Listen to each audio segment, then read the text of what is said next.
karunia dan damai sejahtera dari Allah Bapa dan dari anaknya Tuhan Yesus Kristus menyertai kamu sekalian. Amin. Shalom Bapak Ibu, saudara-saudara sekalian di dalam nama Tuhan Yesus Kristus. Sebelum kita melakukan aktivitas kita, marilah kita mendengarkan firman Tuhan hari ini yang tertulis dalam kitab Imamat 19 ayat 17.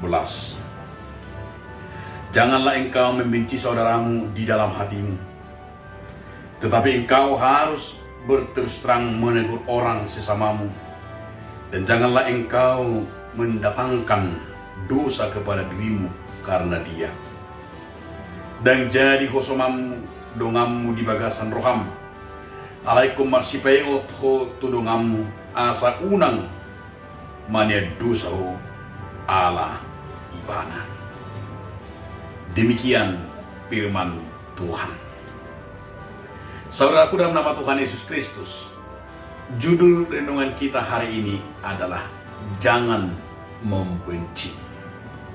Di saat kita menegur, di saat kita menasehati, tetapi tidak didengarkan, mungkin dia marah-marah karena kita tegur, mungkin dia kecewa karena kita nasihati, dan masih banyak lagi kekecewaan di saat kita menasihatinya. Namun firman Tuhan berkata jangan berdosa. Jangan sampai kita membenci karena tidak didengarkan nasihat kita. Jangan kita jadi ada kebencian di saat tidak mau melakukan nasihat kita itu. Tetapi setiap yang kita katakan, setiap teguran yang kita ucapkan itu harus dilandasi dengan kasih sayang. Harus dilandasi dengan kasih yang daripada Tuhan. Sama seperti umat Israel. Di saat umat Israel itu adalah tidak melakukan kehendak Tuhan, dan Tuhan menegurnya dengan cara kasihnya. Walaupun mereka kadang jatuh, walaupun mereka kadang-kadang berontak sama Tuhan, namun hari ini juga dikatakan jangan sampai kita berdosa oleh karena kita memberikan nasihat, tetapi kita harus membangunnya, dan kita harus mampu, yaitu meresapi, menunggu. Saya yakin dan percaya juga di tengah-tengah persekutuan kita dalam kehidupan kita sehari-hari, pasti kita banyak kecewa di saat kita tidak didengarkan, mungkin terhadap anak, mungkin terhadap keluarga sesama, mungkin bawahan atau atasan, yang kita anggap adalah setiap perbuatan dan perkataannya sudah salah, tetapi di saat kita tegur, sehingga dia bisa mendatangkan kebencian, bisa mendatangkan kejahatan. Dan itu juga banyak terjadi.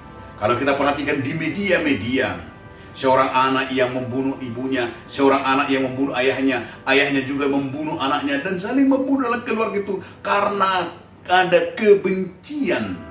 Maka di saat ada kebencian di dalam hati dan di diri kita, di situ akan timbul kejahatan. Maka jangan ada benci di saat kita menegur, jangan ada benci di saat kita menasehati. Tapi kadang-kadang orang di saat kita tegur dan kita nasihati, dianggap itu adalah sebuah kebencian, padahal bukan. Tetapi itu justru seharusnya karena kasih Tuhan. Karena kasih itu harus saling membangun, harus saling menegur, tidak dibiarkan.